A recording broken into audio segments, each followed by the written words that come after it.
আসলেন ফাতেমার বাড়িতে, এসে বলেন, মা তোমাকে একটা কথা বলবো। কি আব্বাজান বলেন? আচ্ছা তুমি কি জানো মা যে তোমার আগে কেউ জান্নাতে যাবে?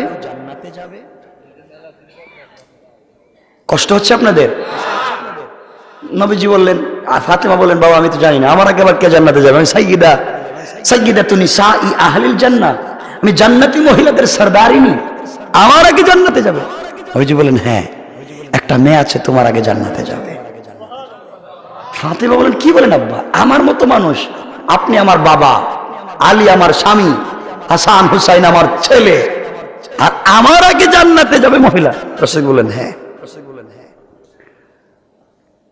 ফাতেমা বলেন, বাবা ওই মেয়েটাকে দেখতে চাই, কি কাজ করে আমার আগে জান্নাতে যাবে? ফেসবুক চালাইতো না ইনস্টাগ্রাম না টুইটার, কি ইউজ করতো এটা দেখে নেই। নবীজি বলেন, মা যে মেয়েটা জান্নাত